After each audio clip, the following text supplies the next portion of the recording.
Assalamualaikum warahmatullahi wabarakatuh. Halo anak-anak, kita berjumpa lagi dalam pembelajaran tema 4, globalisasi, subtema 3, globalisasi dan cinta tanah air, pembelajaran 3. Anak-anak, pencak silat adalah warisan budaya Nusantara yang telah mendunia. Ayo kita tunjukkan rasa cinta tanah air dengan mempelajari pencak silat. Hari ini, siswa kelas 6 akan melanjutkan pelajaran pencak silat. Sambil menunggu jam pelajaran dimulai, mereka berdiskusi tentang kejuaraan pencak silat yang diselenggarakan di Padepokan Pencak Silat Taman Mini Indonesia Indah pada tahun 2010 yang dihadiri sekitar 30 negara. Itu bukti bahwa pencak silat sudah mendunia. Anak-anak, dalam mempelajari 4 gerakan dasar dalam pencak silat, yaitu pertama pola langkah, kemudian sikap pasang, pukulan, dan tangkisan. Sekarang mari kita pelajari lebih dalam lagi tentang sikap pasang. Sikap pasang adalah suatu sikap siaga untuk melakukan pembelaan atau serangan yang berpola dan dilakukan pada awal serta akhir rangkaian gerakan. Sikap pasang mempunyai unsur-unsur sebagai berikut. Ya, ada sikap kuda-kuda, ada sikap tubuh, dan sikap tangan. Sikap pasang merupakan hal yang penting dalam permainan dan pertandingan pencak silat. Sikap pasang terdiri atas, perhatikan gambarnya, sikap pasang atas, sikap pasang tengah, dan sikap pasang bawah ya nak ya. Oke, dia ada 3 ya sikap pasangnya. Ada sikap pasang atas, sikap pasang tengah, sikap pasang bawah ya. Oke. Nah, perhatikan di sikap pasang atas ya. Perhatikan. Oke. Nah, di situ perhatikan tekniknya, kuda-kuda depan sejajar. Gambar yang kedua, kemudian kuda-kuda depan terputar. Kemudian kuda-kuda depan serong, kuda-kuda depan silang, kuda-kuda silang belakang. Ya, itu untuk teknik sikap pasang atas. Sekarang sikap pasang tengah, perhatikan. Kuda-kuda tengah serong, perhatikan gambarnya nak. Oke. Kemudian kuda-kuda depan sejajar. Nah, itu ya. Dan kuda-kuda tengah sejajar. Jadi posisinya ada di tengah ya. Oke, lanjut. Yang bawahnya, sikap pasang dengan jongkok ke depan. Ini yang sikap pasang bawah ya nak. Kemudian sikap pasang dengan jongkok ke samping. Oke, lanjut ya. Itu yang dikatakan sikap pasang bawah ya. Nah, kalian bisa praktekkan ya nak, sesuai dengan gambar yang sudah tersedia.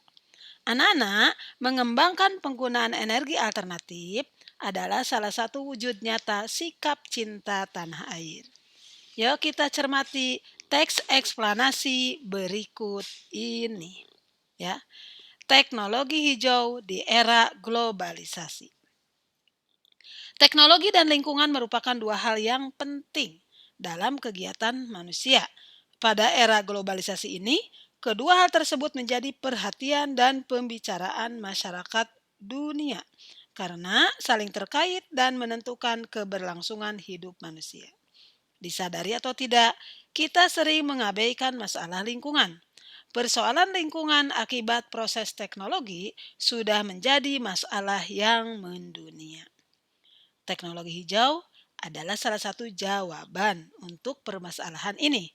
Teknologi hijau yang terus dibicarakan saat ini adalah pembangkit listrik tenaga surya atau biasa kita kenal dengan istilah PLTS ya.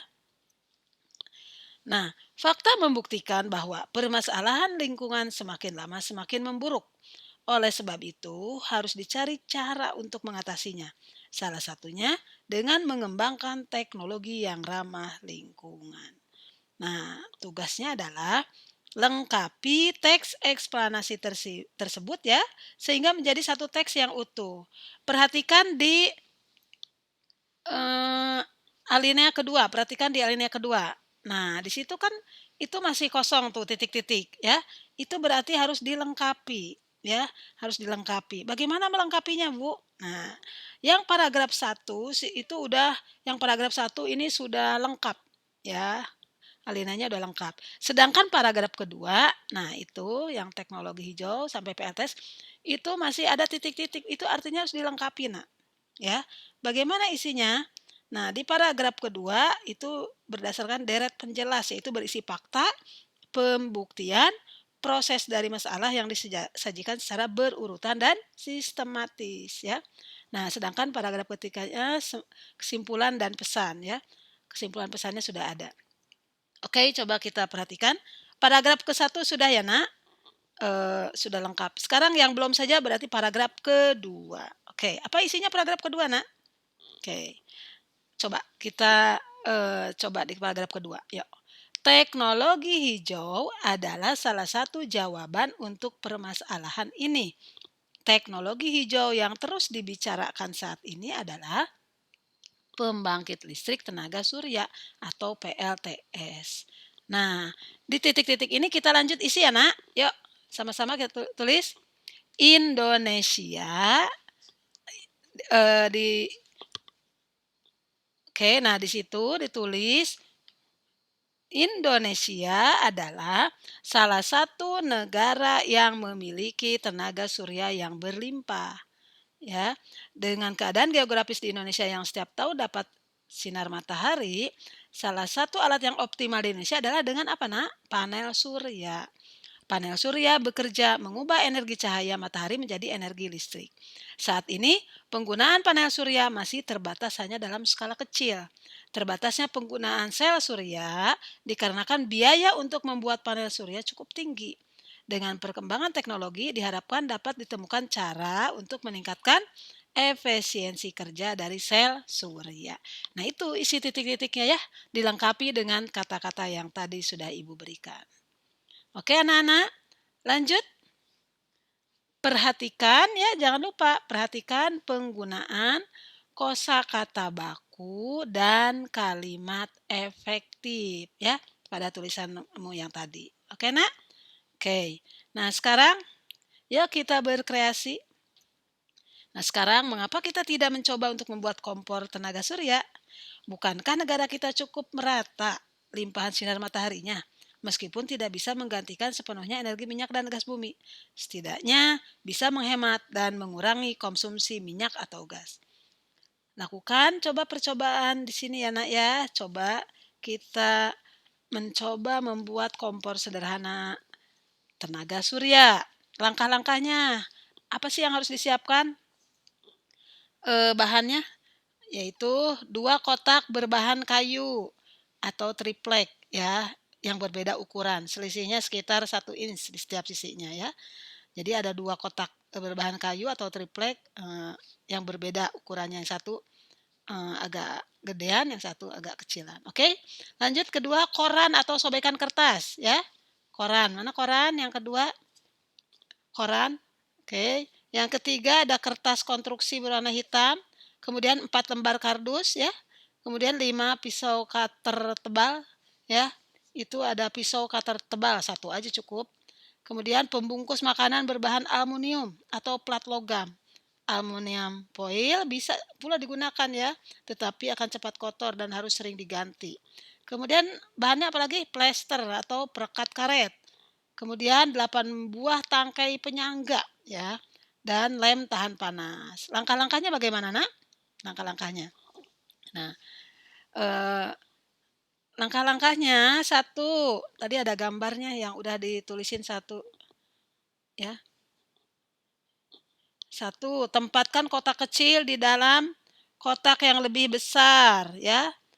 Kemudian isilah apa, Nak? Celah kosong di antara kedua kotak tersebut dengan sobekan kertas atau koran. Fungsinya sebagai penyekat. Ya enggak? Nah, kemudian Alasi sisi bagian dalam kotak kecil dengan kertas konstruksi, ya, kertas konstruksi hitam. Hal ini akan menambah tingkat panas kotak. Yang ketiga, lapisi 4 buah karton dengan bahan pemantul cahaya. Ya. Lapisi 4 buah karton dengan bahan pemantul cahaya matahari yang terbuat dari plat aluminium. Pastikan tidak ada lapisan pemantul yang terlipat, ya, atau berkerut. Beri plester atau perekat karet pada pinggir setiap plat tersebut agar merekat dengan kuat pada karton. Lihat gambarnya, Nak. Yang keempat, pasang setiap plat pemantul sinar surya tersebut pada setiap sisi bagian atas dari kotak dengan sudut kemiringan sekitar 45 derajat. Ya, kemudian yang kelima, gunakan tangkai penyangga di bagian bawah setiap plat pemantul agar posisinya stabil, ya. Pastikan semua bagian sudah terpasang kuat dan tahan terhadap terpaan angin, ya. Itu seperti contoh gambarnya. Taruhlah panci makanan dalam kotak, tempatkan oven tenaga surya ini di tempat yang terpapar cahaya matahari. Langsung, ya. Jadi terpaparnya cahaya matahari yang langsung di waktu terik siang hari. Ya, kalian bisa uji kompor tenaga surya buatan sendiri, ya. Hasilnya seperti apa nanti kalian bisa membuat laporan. Paling tidak kalian sudah mengetahui langkah-langkahnya. Oke anak-anak, demikian pembelajaran hari ini. Terima kasih. Wassalamualaikum warahmatullahi wabarakatuh.